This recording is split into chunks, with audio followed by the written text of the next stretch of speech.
cellphone po. Rick, ano? Rick. Alvin. Ma'am, boss, cellphone mo. Wait lang po Mahimik po muna bago sasagutin ko. Hindi ko ba nababasa siya manifest? Pero pag nabasa ko na, handa ka kasi hindi ko rin palalampasin ang ginagawa nila sa akin. Boss, Sasagutin na raw kayo ng NBI.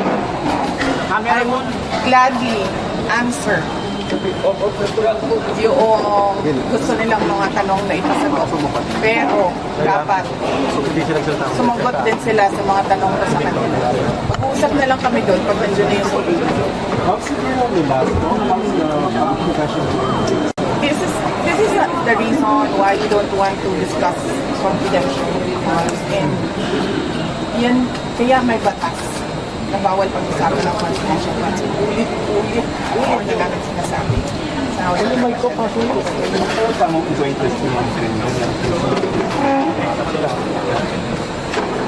We will wait for Colonel na lang. Next question, please. Ma'am? Last two. Or make it quick. PBBM said po na kung ganun po kadali magplano magpatay sa isang presidente, paano pa kaya sa pagkaraniwan ng mamamayan? Kung ganyan kriminal na pagtatangka, hindi dapat pinapapatampas. Yan ay aking papalagan, sabi ni PBBM. Oo. Diba? Kumalag nga yung buong bayan nung pinatay ng pamilya nila si Benito Aquino Jr. Next question. Ma'am, na-verbalize niyo na po ba sa administration yung tungkol sa threat sa inyong buhay? Nabanggit niyo po kasi yun. Yes ma'am. Ay hindi. Hindi pa ma'am. Nag-complain ako noon, if you can remember, in the media, and then they dismissed it. Everything is well documented with documents and videos. And nagsabi ang NSC na national security concern ang threat sa president, pero apparently they really do not consider the threat to the vice president as anything of a concern. So what kind of country is this? Hindi ba kaparte ng gobyerno ang vice president? Hindi ba ako binoto ng mga tao? Hindi ba ako ang Vice President ng buong Pilipinas, ng lahat ng mga Pilipino? Are you taking legal action po, ma'am, dun sa threat sa inyong buhay? I would not expect fairness from this government. Really, truly. That is the reason why I was footing with court cases. We do not expect fairness. Imagine mo, saan ka nakahanap na-admit na yung tao sa hospital, bigla nilang papasok, discharge na siya in less than an hour. Saan ang justisya dyan? Saan ang justisya dito? Sa bayan. Last two questions. Ma'am, in-extend po yung detention order kay Marcos. Ano po yung next step? I questioned it doon, kanina. Pinapahirapan pa nila ako. Ano sinabi nila? Dinitain nila yung tao dahil sa due process. Dahil, ano ba yung sinabi?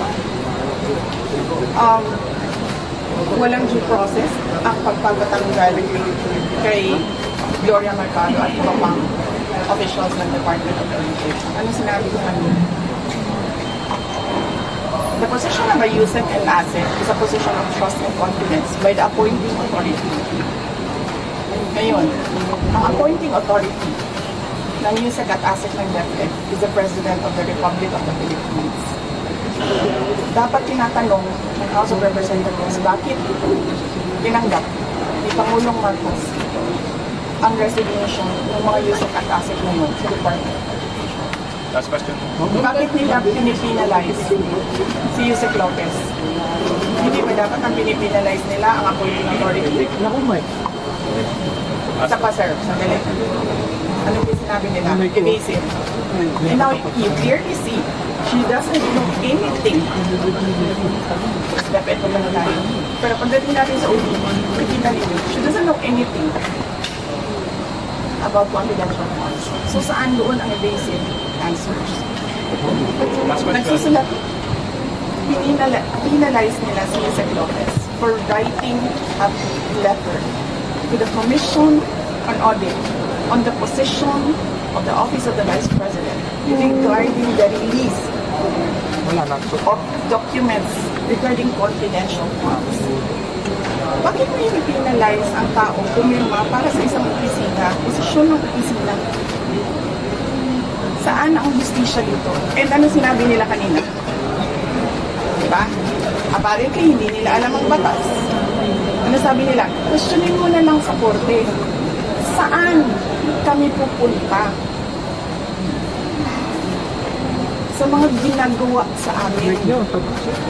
Mismong komite, alam na nilang mali yung ginagawa nila. Sasabihin lang sa amin pumunta ka sa korte. Napakadali na sabihin nila, okay, we will set aside the detention order. Pero hindi. Mali na nga yung una mong detention. Mali pa yung sumunod mo na order. And then sasabihin mo sa tao na nakakulong, na hindi makalabas. Lahat. Kahit ang makalabas, mas na. Dalhin mo yan sa korte. Tama ba yun? Kayong mga taong bayan, tanongin mo kayo, tama ba ay hindi alam ng ating House of Representatives kung ano na makatawas?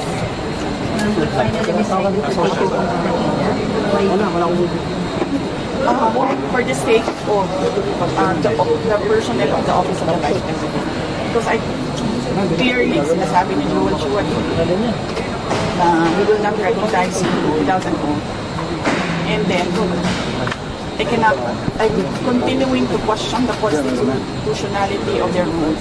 Pero I cannot help the personnel of the Office of the Vice President. I have no personality to speak to that rule. So I have to take that oath.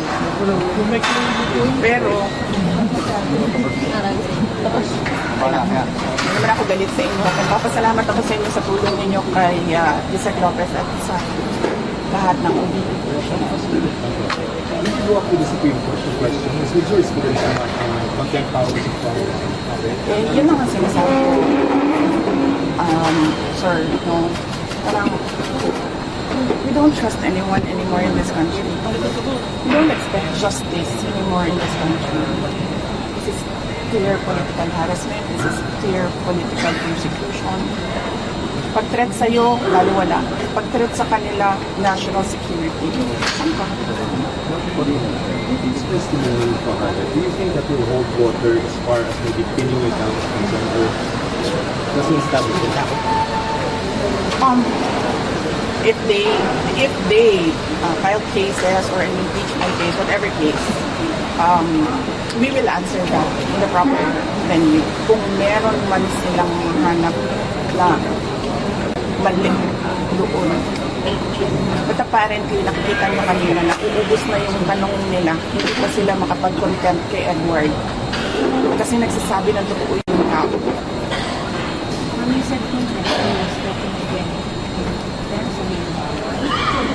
Yes, we expect that. We expect contempt, detention. We expect, ang term ni Yusek Laika is terrorizing me. We expect them to terrorize the Office of the Vice President personally. Ma'am, your message to President Bongbong Marcos when he said na papalagan daw po niya itong death threat ninyo, hindi niya palalampasan. Yes, sinabi ko na kanina, papalagan ko din yung ginagawa nila sa akin. Yes. Kaya ako kayo binibigyan ng interview para huwag kayo makinig sa Thank you.